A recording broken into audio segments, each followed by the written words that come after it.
En ce moment, je mène une expérimentation pour développer une nouvelle technique pour contrer, voire résoudre l'addiction à la pornographie. Cette technique, enfin plutôt cette expérimentation, elle fait suite à une vidéo que j'ai faite il y a quelque temps où je faisais ma dernière visite sur le site Jaune et Noir, sur le hub. Et dans cette vidéo qui s'appelle Ma dernière visite sur le hub, j'allais sur le site interdit et je regardais sans aucune émotion la page d'accueil. Le hub, justement, la page d'accueil avec toutes les vidéos. Et dans cette vidéo, j'expliquais que j'avais atteint un point où j'avais aucune émotion, j'étais juste dégoûté, ou alors j'avais un peu de pitié pour les filles qui apparaissaient dans ces vidéos, mais j'avais plus d'envie, j'avais plus de désir. Et ça, c'était comment je me sentais pendant la vidéo. Mais plusieurs semaines après, les symptômes de l'addiction sont revenus. Donc je ressentais à nouveau du manque, des pertes de conscience où je me mettais à aller sur le site puis à revenir en me disant mais non, qu'est-ce que tu fous? Ou aussi les insomnies où il y a un besoin, une compulsion à se masturber pour s'endormir. Et au final, malgré cette vidéo, il suffisait toujours d'une simple mention sexuelle, du simple nom d'une actrice, pour que je retombe dans les travers de l'addiction. Et c'est pour ça que j'ai fait une vidéo sur l'honnêteté radicale et sur l'addiction, pour revenir sur le fait que même si j'avais fait ma dernière visite sur le site, mon addiction n'avait pas pris fin. Bien au contraire. J'ai remarqué qu'en fait, c'était pas que ma technique. Il y a un problème général dans les techniques, dans les méthodes pour contrer l'addiction à la pornographie. Je pense par exemple à la méthode la plus connue qui est Easy Peasy. Easy Peasy, c'est une méthode qui consiste à prendre connaissance d'abord de l'addiction, de tous les symptômes du fonctionnement du cerveau. Puis après, il y a une dernière visite. Tu fais ta dernière visite sur le site. Et après ça, tu es censé ne plus jamais le faire de ta vie. Et moi, je l'ai essayé, cette technique, et j'ai battu mon record, je crois que j'ai tenu 49 jours, un truc comme ça. 49, 48, bref. Donc ça a marché, et ça a pas marché. Ça a marché dans le sens où j'ai progressé dans mon abstinence, mais ça a pas marché dans le sens où je suis retombé dans l'addiction. Et ça, c'était déjà il y a un an. Donc il y a un problème avec la plupart des méthodes pour résoudre l'addiction à la pornographie. Ces méthodes, je les ai essayées, elles ne fonctionnent pas. Pourquoi ? Parce que justement, elles visent à ne plus jamais retourner vers l'addiction de sa vie. C'est là l'erreur en fait. Ces méthodes, elles ont peut-être trop d'ambition, elles prétendent résoudre l'addiction. Mais le problème, c'est que aujourd'hui, c'est beaucoup trop facile de retourner vers l'addiction. Aujourd'hui, on est entouré de distractions, d'invitations à céder au plaisir sur le court terme. On est entouré, même si c'est pas de la pornographie, au quotidien, on est entouré d'un continuum de distractions. Bien sûr, à l'extrême du continuum de distraction, il y a la pornographie. Et à l'autre extrême, il y a, je sais pas, peut-être l'ennui ou faire un Rubik's Cube ou dessiner ou jouer aux échecs. Mais c'est un continuum de distraction. Il y a par exemple ne rien faire ou faire un Rubik's Cube ou regarder une vidéo YouTube. Et à l'autre extrême, il y a la pornographie. Mais c'est un continuum. Et en fait, le problème, c'est que tu peux pas vivre en dehors de ce continuum. C'est quasiment impossible. À moins que tu vives dans une cabane au milieu d'une forêt sans réseau, sans rien, et que tu chasses pour vivre, ce qui serait pas mal d'ailleurs. À moins que tu vives dans une cabane, dans une grotte, c'est impossible pour toi. Toute ta vie, tu vas devoir être confronté à des distractions. Tu vas devoir prendre des décisions et maîtriser tes pulsions. Ce que je veux te dire ici, c'est que toute ta vie, tu vas être confronté à ton addiction à la pornographie. Et toute ta vie, tu vas devoir prendre des décisions. Est-ce que tu te masturbes ou pas? Et projette-toi un peu dans l'avenir. Imagine, tu es un père de 30 ans, bon allez, 35 ans, tu as 2 enfants, et tu es encore addict à la pornographie. Imagine un peu, ferme les yeux, visualise l'échec que c'est. À quel point c'est pitoyable. Est-ce que tu as envie d'être un père addict à la pornographie, qui a des problèmes de couple avec sa femme, avec la mère de tes enfants, parce que tu te masturbes tous les jours aux toilettes et tu couches plus avec ta femme? Non, c'est pas ça qu'on veut. Nous, on veut résoudre l'addiction pour de bon. Mais comme je te l'ai dit, les techniques, pour l'instant, elles ne fonctionnent pas. Ça marche pas sur le court terme, ni sur le long terme. À la limite, quelques jours, quelques semaines, voilà, c'est tout. Et le problème avec ces méthodes, notamment easy peasy, c'est que si ça marche pas, bah c'est ta faute. Si les techniques elles marchent pas, c'est pas parce que les techniques sont imparfaites. C'est parce que les techniques sont parfaites et toi tu es imparfait. Toi tu n'as pas assez de discipline. Toi tu ne sais pas te maîtriser. Toi tu as mal lu le manuel de la méthode. C'est ta faute, c'est toi. Et dans tous les cas, à la fin, bah, on n'a pas résolu le problème. Donc le problème, c'est que ça demande une quantité d'énergie énorme au quotidien de faire face à toutes ces distractions et de prendre des décisions rationnelles. Ça demande une énergie au quotidien qui est immense pour ne serait-ce que dire non, je ne veux pas aller sur YouTube, non, je ne veux pas aller sur le site Jaune et Noir. Et imagine-toi toute ta vie comme ça. C'est impossible à tenir. Tu peux pas tenir. Et le pire, c'est que le plus tu dépenses d'énergie à dire non, le moins de volonté tu as à la fin de la journée et donc le plus tu es vulnérable. Donc forcément, il y aura un moment où tu vas te faire attraper. Forcément, il y a un moment où tu vas rechuter. Alors comment on fait? Déjà, il faut que tu assumes que tu n'es pas assez fort mentalement. Et tu ne seras sûrement jamais assez face à toutes les distractions. Et en plus, le pire, c'est que les distractions augmentent à chaque fois de plus en plus avec de nouveaux algorithmes, de nouvelles applications. T'es pas assez fort mentalement pour affronter tout ça. Tu peux pas. Et moi-même, quand j'ai réalisé que j'étais pas assez fort mentalement, je me suis posé 3 questions. La première question, c'est comment faire si toute ma vie, je dois résister à cette tentation de se masturber? Comment faire pour vivre ma vie comme ça? Où est-ce que je vais trouver l'énergie pour résister toute ma vie? Est-ce que ma vie sera même plaisante si toute ma vie je dois subir le manque? Je dois éviter toutes les distractions qui pourraient m'amener de fil en aiguille à la pornographie. La deuxième question, c'est est-ce que je ne suis pas toujours l'esclave de la pornographie si mon abstinence tient seulement au fait que je ne retourne pas à la pornographie? Est-ce que je suis vraiment plus addict s'il suffit d'un coup d'œil pour que je redevienne addict?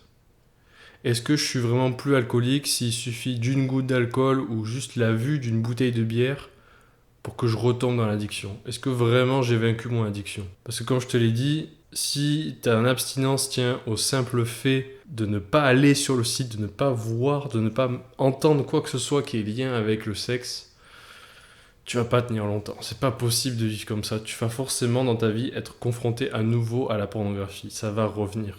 Et la troisième question, c'est est-ce que je n'ai pas transformé les sirènes en médusa? Dans la vidéo où je faisais ma dernière visite sur le site Jaune et Noir, j'expliquais que pour moi, la pornographie, les filles dans les vidéos, c'était comme les sirènes que rencontre Ulysse dans l'Odyssée. Alors si t'as pas eu l'Odyssée, c'est simple. Ulysse, il traverse un passage dans la mer où il y a les sirènes. Ce sont des femmes, ce sont des créatures mi-femmes, mi-oiseaux. Ces créatures, par leur chant, elles emmènent les marins, elles les tuent. Et en fait, le seul moyen de vaincre les sirènes, c'est de raconter au monde à quoi elles ressemblent. De dire que tu as survécu aux sirènes, c'est ça qui tue les sirènes. Donc ce que fait Ulysse, c'est que tous les matelots, les argonautes, eux, ils se bouchent les oreilles pour pas entendre le chant des sirènes. Et lui, ce qu'il fait, c'est qu'à l'inverse, il s'accroche à un mât et il écoute les sirènes. Il les regarde droit dans les yeux, il les écoute. Et c'est comme ça qu'il vient les sirènes. Et je me suis dit, bah, je vais faire pareil avec la pornographie. Je vais être sur mon fauteuil, je vais regarder les vidéos. Enfin, je vais regarder les vidéos, je vais regarder le site. Et je vais rien faire, je vais attendre. Que ça passe, que le manque passe. Et ma question donc, c'est est-ce que j'ai pas transformé les sirènes en médusa? Dans le sens où, après cette dernière visite, du moins ce que je pensais, j'ai fait du site Jaune et Noir, de la pornographie, quelque chose de pire encore. Puisque désormais, il suffit que je jette un coup d'œil pour retomber dedans. Parce que j'ai dit que c'était ma dernière visite. Que j'avais plus rien à faire de ça, c'était fini pour moi. Et juste après, j'ai eu une sensation de manque. Et ce qui fait que maintenant, comme si c'était ma dernière visite, Maintenant, j'ai plus droit à l'erreur, il suffit que je vois le site et c'est trop tard, je suis pétrifié et j'ai perdu.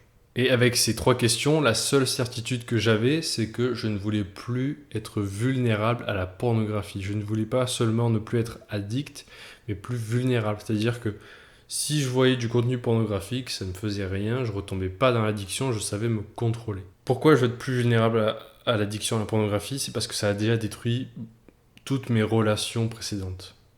Ça a détruit ma vie en général.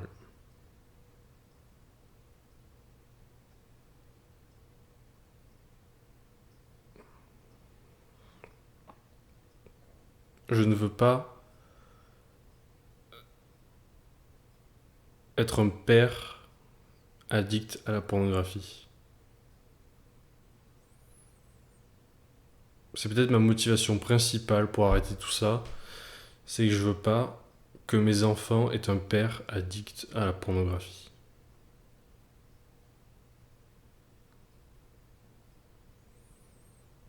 Et je veux pas qu'il y ait des enfants, même si c'est pas les miens, qui aient aussi des pères addicts à la pornographie.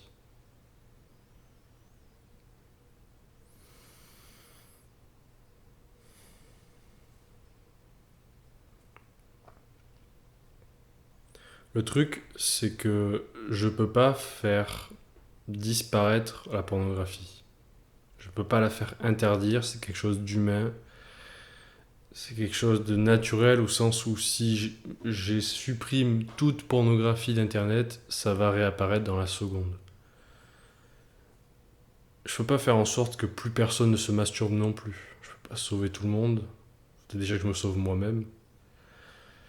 Je peux pas interdire la pornographie, je peux pas la faire disparaître. Mais je me suis souvenu d'une citation dans la Bible, dans un passage que j'avais déjà lu dans une précédente vidéo sur Abin et Caël. Le passage, je l'ai noté, c'est Genèse 4, 7. Alors, encore une fois, la Bible, c'est un de mes livres préférés. Je suis pas catho, mais je trouve que c'est un livre très intéressant et qui comporte beaucoup plus de ressources que ce que tu penses, qui est beaucoup plus riche que ce que tu penses. Bref, je fais pas la pub pour la Bible, mais note ce passage, Genèse 4, 7. Le péché est couché à la porte et ses désirs se portent vers toi, mais c'est à toi de dominer sur lui. Le péché est couché à la porte et ses désirs se portent vers toi, mais c'est à toi de dominer sur lui.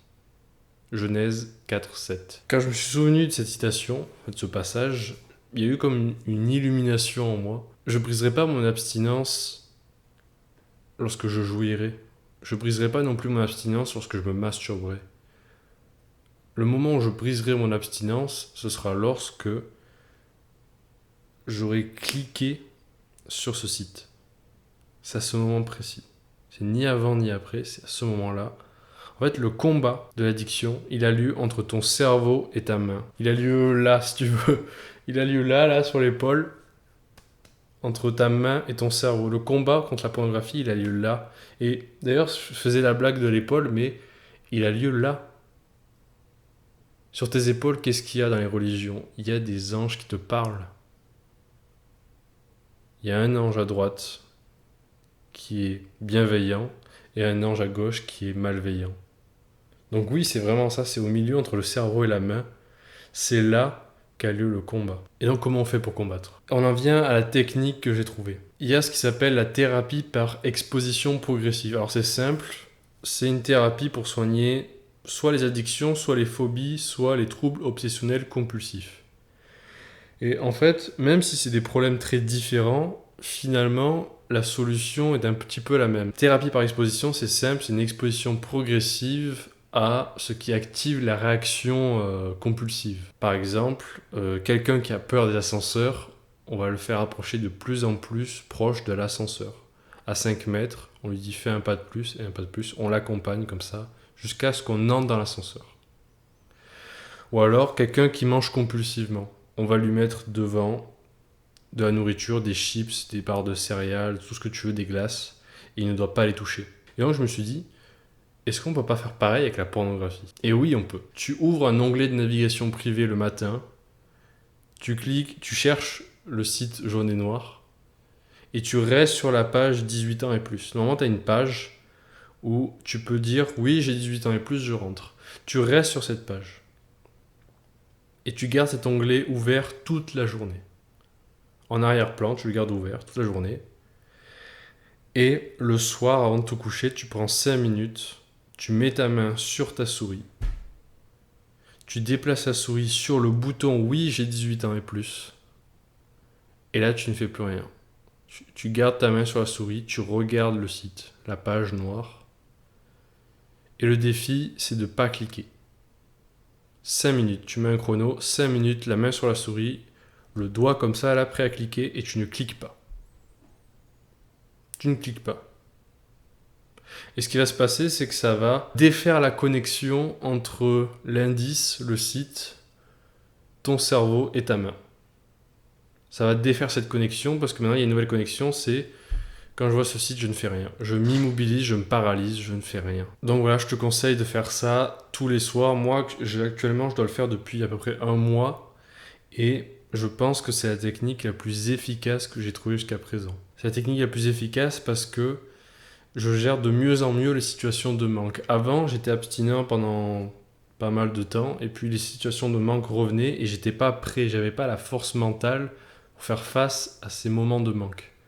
Et maintenant, comme je m'exerce tous les jours à être de plus en plus fort, parce que là, c'est ce que je te propose comme protocole, c'est littéralement un entraînement de musculation du cerveau, de ta volonté. Tu t'entraînes à maîtriser tes compulsions et à prendre des décisions non pas sur tes émotions, mais sur ta raison. Donc le protocole, je te le répète, c'est simple, tu ouvres un onglet de navigation privée, tu vas sur le site jaune et noir, et tu cliques pas. Tu le gardes toute la journée ouvert en arrière-plan, et le soir, au moment de fermer toutes les pages, tu restes sur cette page. Tu mets ta main sur la souris et tu cliques pas. Voilà, c'est le protocole, c'est hyper simple. Mais à voir si déjà pendant 5 minutes tu arrives à tenir et à pas cliquer. Et voir aussi combien de temps, combien de jours tu vas résister. Et tu verras, c'est très efficace. C'est pas très difficile, mais c'est très efficace. En tout cas, pour moi, c'est ce que j'ai trouvé, donc c'est pour ça que je te le partage. Mais il faut tout de même que tu saches que tu as établi des connexions dans ton cerveau qui sont très difficiles à défaire, surtout si ça fait plusieurs années. Si ça fait plus de 10 ans, crois-moi que c'est très très difficile à défaire. Ça prend du temps. Mais tu sortiras jamais de cette boucle infernale, de ce cycle infernal de rechute, en répétant les mêmes erreurs, en appliquant la même technique, la même approche. Si tu échoues à contrôler ton esprit, tu peux être sûr que tu échoueras à contrôler toute autre chose. Si tu ne peux pas contrôler tes propres pensées, tu ne contrôleras pas le monde extérieur. Tu auras zéro contrôle, tu seras passif, tu subiras. Maintenant, tu dois agir en homme. Tu dois faire face à tes démons, à ces démons qui dominent ton cerveau, qui sont installés, qui squattent ton cerveau. Tu dois faire face à ces démons et arrêter de fuir. Arrête de fuir. Arrête-toi, retourne-toi, fais face à ta propre obscurité et fais un pas en avant. Regarde dans l'abysse, embrasse cette noirceur et deviens le maître de ce que j'appellerais tes instincts les plus sombres. Tu dois devenir le maître de tes instincts les plus sombres, de ton aspect le plus sombre. Et peut-être qu'un jour, dans cette noirceur, dans cette obscurité que tu auras embrassée, peut-être qu'un jour scintillera une lueur. Allez, je te laisse. Salut!